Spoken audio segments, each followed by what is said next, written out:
It's Michelle Nesky, the Posh PA. And in my most recent video, I talked about what were the top 10 highest paid PA specialties. Today, I'm going to talk about the corresponding rates of burnout in those specialties. Now, you may think that the highest paid PA specialty has the highest rates of burnout, but you might be surprised. So let's break it down in just a second. But before I do, if you haven't already, hit that subscribe button. I'm here every week dropping new videos to help you get into PA school, become a successful student, and a fulfilled practicing PA. So I talked about the top 10 highest specialties according to the AAPA 2021 report. What has also been reported in those specialties in February 2022 were the rates of PA burnout. So let's talk about burnout for a second. Burnout is associated with the feelings of emotional and physical exhaustion, depersonalization, where you really lack empathy for patients, and compassion fatigue, and a decreased feeling of personal achievement. And it has been well documented that this is really a systemic problem and not a provider problem due to systemic inefficiencies, administrative burdens, high volumes of patients in high acuity settings, and it really leads to those feelings of self-doubt and anxiety and fatigue over time. So you may think that the highest paid PA specialty would have the highest rate of burnout. So in my last video, I told you that CT and vascular surgery was the highest paid PA specialty in 2021. However, it does not have the highest rate of burnout in February 2022. Okay, so the number one specialty that had the highest rate of burnout, that is in the top 10 highest paid, is not surprising. It is critical care. Critical care PAs, about 63% of critical care PAs reported feelings of burnout in February 2022. Now, that is not unusual given the high acuity of these patients, very sick, very high turnover, very high demand, patients who we are losing due to chronic conditions and acute conditions. Not surprising after the pandemic as well, where our ICUs were overworked, understaffed, and really feeling that burden of taking care of these very, very sick patients. So not a surprise that even though critical care is lower on the list in the top 10 of, highest paid PA specialties, it is the highest rate of burnout at 63% of PAs reporting burnout in February of 2022.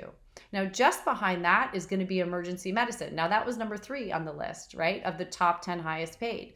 Behind that it's 61% of PAs reported feelings of burnout in the emergency room setting in February of 2022. Again, not surprising at all.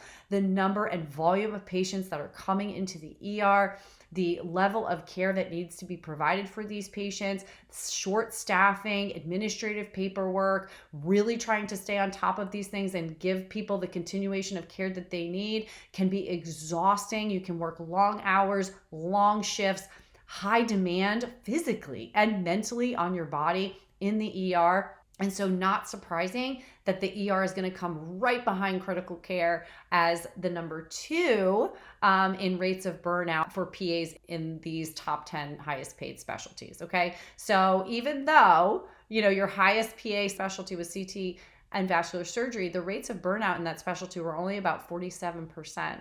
And we're talking about critical care and emergency medicine that fell a little below that at number 3 and number 6. And they have the highest rates at over 63 and 60% of PAs' feelings of burnout in 2022. So a really important thing to know that, salary and burnout don't necessarily go hand in hand.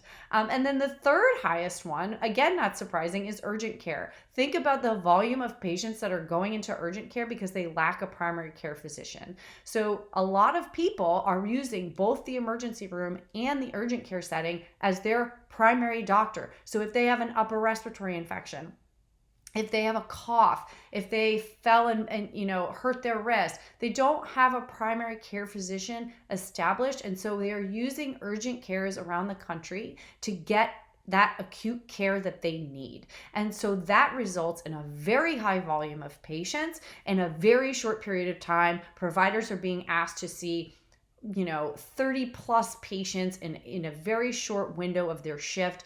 And it becomes emotionally and physically exhausting over time, not to mention the amount of paperwork and administrative duties you have to do on top of that. So that's where that systemic inefficiency comes in. And so the top 3 within those top 10 highest paid specialties of rates of burnout were critical care, emergency medicine, and urgent care. And again, not a surprise, as even though these can have more favorable shift work, during the time that you are there, it is very high demand physically, emotionally, a lot of paperwork, a lot of procedures, a lot of volume with a decreased amount of staff.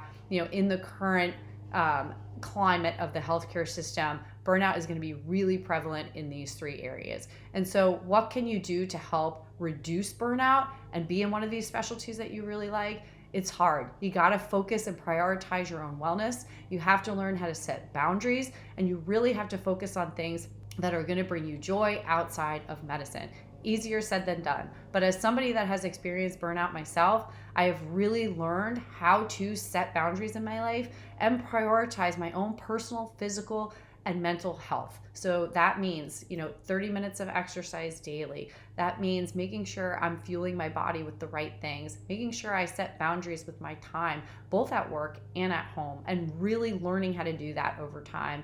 Also finding things outside of medicine that I love, like this, right? That can bring joy into my life and allow me to help other people through different means. You can work in these specialties and not be burned out, but that's something that you have to learn how to do on your own, and that the healthcare system is not going to give to you.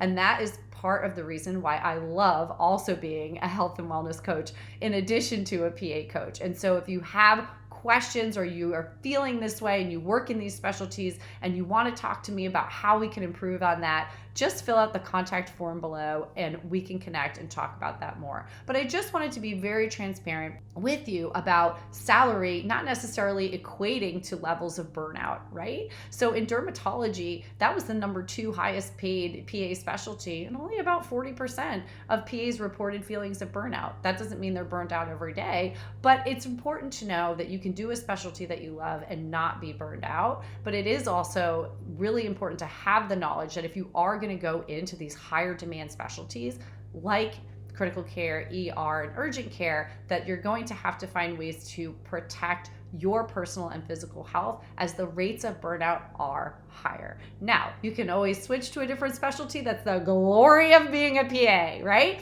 But it's really important to know that in these categories, if you start to have these feelings and you start to question, why am I doing this or what, reach out, okay? Because there are other things you can do to, set boundaries in your life and really be happy and fulfilled as a PA, as I am, both working clinically and having, this amazing platform, but also that you can do if you're feeling like that, and really find something that's going to fit for you personally and still generate that income for you.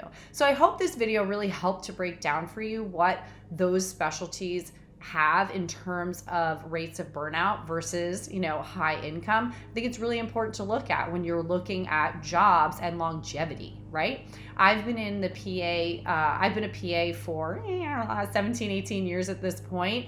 I have spent the majority of my career in oncology, I think about 16 years at this point. Is it hard at times? Yes. Have I been burned out at times? Yes. But I have also loved this specialty and really found a way to balance my personal life with my work life. And I hate the word balance because you're never going to find a full balance. I like harmony is a little bit better, right? I've finally found that harmony by having something, outside of my clinical practice that allows me to help others and bring them joy, to prioritize my own wellness, to teach other people how to do that, but still work clinically and help my patients as I've always loved to. So it is possible. You can work in these specialties that are lucrative and well paid, and still be a happy and fulfilled PA. So I'd love to hear from you and what specialties that you're interested in, or if you've ever had feelings of burnout and had to work through them. Thank you for being here, and I'll see you again soon.